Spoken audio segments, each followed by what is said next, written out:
Warning. The following video will contain topics of suicide and depression, as well as language of a frank and explicit nature. Viewer discretion is advised. If any of these do offend you, please stop watching now. But if you do miss out, you could be missing on something very important, so it's up to you. Hey guys, this video is a little different than my usual stuff. People have been wondering, am I alright? I haven't really been myself the last few weeks, and the answer is no, I am not alright. With a lot of things that have been going on, I've been feeling a bit overloaded on some things. A lot of frustration, pain, stuff like that, and in the last couple of weeks I've been trying to enjoy certain things, to feel good about them, but I can't. I feel something here. It's small, and reflexively there's things I like that I, of course, go on with, but I don't feel them anywhere near as intensely as I used to. And, well, this has actually happened before. I mean, one thing that I had done when I was going through, I've gone on and off through a lot of crap with depression, suicidal thoughts, and one thing that I even talked about and wrote in my book is something that I call the seasons of the soul. These are periods that every person goes through in order: pleasure, pain, numbness, and equilibrium. And, well, sometimes, just like if you look at a bright light and temporarily all you can see is that light, and then you see nothing for a while, it doesn't mean that there aren't beautiful things to see. It doesn't mean that if you get temporarily deafened by a loud noise that the beautiful music that you love is gone. It just means you temporarily can't hear them. And the same thing goes for your ability to feel things. You know, go through them, and sometimes if you try to push something before it's time, then you're not ready. It's the same thing like straining a muscle or a particular organ. If you try to push it too hard, then if you're not feeling what you want to feel or to sense what you want to sense, then you're going to overwork it, and you're going to go back to the pain, and you're going to wait all that time over again to try to get through it. And right now I'm alternating back and forth through the numb and back to the pain phase. I want to feel good about things again. It's just, right now I've got to do the one thing that I feel like my nerves are getting tired of doing, which is just give it time and wait. Last year when Robin Williams died, he was the guy that inspired me to get into doing comedy. He also told me that you can be someone that does funny stuff, but also be taken seriously at times, which I appreciated. When he died, I thought, oh God, no. I mean, he's like me. Everything that was there as far as him picking up on the emotions of others. I mean, he's a hypersensitive like me. And if I could beat my situation with depression and suicide, I could have helped him. But I digress. A few months ago, I was feeling really lonely, and I couldn't get a hold of my friends I usually try to contact. Several people I've tried to call, either get voicemail or just ringing, and nothing happens. So I felt lonely, and I called the National Suicide Hotline just to find someone to talk to. The first time, I was cut off. The second time, since I just wanted someone to talk to and I wasn't actually going to kill myself at that moment, I was put on hold. I'm not kidding, guys. My life at that point was a damn joke, was a punchline, and a bad one. I'm realizing now that we all go through good times and bad times and stuff, and I had made a lot of progress, and I should be proud of myself for that. And unfortunately, one thing I'm also realizing is that in some cases, and this is something that a few authors have actually talked about, how depression and suicidal thoughts can actually be addictive to a degree. It actually makes sense to me, you see. In that regard, it's kind of like alcoholism. You either put it down, get away from it, and keep going on with your life, or you give in to temptation and you die. Quite literally. See, recently, with a lot of the crap that I've been feeling, one thing I started to actually think about again was how much I kind of wished that suicide was still an option that I'd considered. Because here's the truth, guys. For those that don't understand, this is going to make some sense to some people. But it can be so comforting for a thought. No, let me explain. This is a hollow point 38 bullet. I used to carry one of these around in my pocket for years, actually. The logic being was that I realized that the smallest thing can change the course of a life and everyone and everything connected to that life. Smallest accident can be traumatic and ruin things, but the reverse is also true.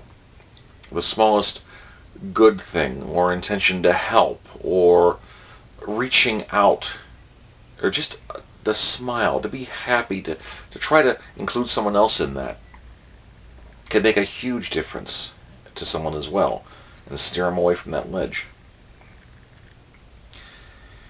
When you're going through a bunch of crap or you're trying to feel good again and you can't, this can be a temptation. This or a handful of pills or driving off a cliff or into a power pole. Part of you thinks, if I just have that strength to do that one little thing, no more pain, no more suffering, no more feeling like I'm in a damn bubble. It'll just be done. Of course, I know for a fact it's a trap. I've talked people off that particular ledge before because I knew that there was no real good answer on the other side of it. And even looking at ghosts, it actually makes sense. You see, I know people may or may not believe it, but ghosts tend to come around due to traumatic emotional events. The more traumatic or brutally that they die, the more they're going to haunt the place, they're going to linger on, and it's going to be miserable. You may think that you're getting yourself out of your pain for now, but it's just a temporary thing. And if you kill yourself and ghosts are real, then you're going to keep reliving that over and over and over again. And instead of ending your pain, you're going to be haunting yourself with it forever. And that's not good. So I knew that. I do know that. And I'm realizing that I'm currently in a couple of the mid-between stages. I know that I can get through this.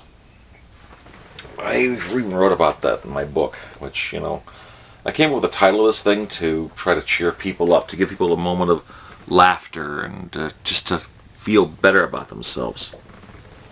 I can't even say the darn name because it just ticks me off right now. Lesson learned. To those of you that may know someone that's going through crap like that, please, the smallest thing could be there to reach out and help them. You never know. A kind word, just being there, just someone to talk to could help. To those of you that may be going through this kind of pain, take it from someone who knows. I've gone through it enough to, despite everything you're feeling right now, everything good that you used to love, everything that you felt, you can again, but you've got to give yourself time to heal. Until then, you've got to rest, catch your breath, let your wounds start to heal, and keep moving forward. I got myself into a rhythm, a reflex, knowing that These are the stages that everyone's going to have to go through. Some are longer than others, but we all go through them. And we can get better. I've gotten better before. I'll get better again. I'll go through this again. One of the cool things is that everything you love, everything that you have a reason to keep going for, is still there, despite everything you're feeling right now. Some people would call it faith, believing in something you don't really know is there, but going for it anyway. I call it a fact. And the cool thing about facts are, they are real, and they exist, whether you choose to believe it or not. They are outside of you, they are a constant, they're real. You've just got to be able to get to them. And if you can't sense them, then that means that you are temporarily unable to appreciate that right now. But if you give yourself time, you can. Don't push it. Just keep moving forward. Give yourself a reason. My reason right now is, funny enough, watching The Flash and Arrow. And after that, it'll probably be a cool movie I want to see, or my next paycheck for the first job I've had in 2 years. If I manage to make it through to August, then it'll be for Doctor Who. If I make it through to Christmas, it'll probably be for the new Star Wars movie. And you've got to keep finding something to move forward for. Even if it's a small thing like a frickin' cookie that you like, something small. It's there. Give yourself a fucking reason and keep moving forward. Before you know it, you will get through the pain. You'll get your second wind. And you may not feel it at the time, but beyond the numbness, beyond the pain, there is something better. And before you know it, if you just keep moving forward, you'll feel happy again. It could be a small thing. It could be a lot of small things. But it could add up to a big thing. You can feel better. Whatever you're going through right now, it does get better. I'm making this video, I guess also to, not just to give a testimonial or a benchmark where I am right now, but I'm a big believer in, with the right knowledge, the right tools, you can turn a negative into a positive. So if maybe my words can reach somebody, if telling people what I'm experiencing right now and how it feels, and how I can relate to that, can help someone else to relate to that and realize that it does get better and this is just a temporary thing. If I can turn my negative into something you can learn from and make it a positive thing to help to stop someone from going through something more traumatic or making the worst mistake or decision they've ever made in their lives, then that's worth it. And I believe in that. And I believe in you guys. So it does get better. You just got to keep moving forward. Alright guys, that's all for now. Hopefully my next video will be a little more happy. Take care.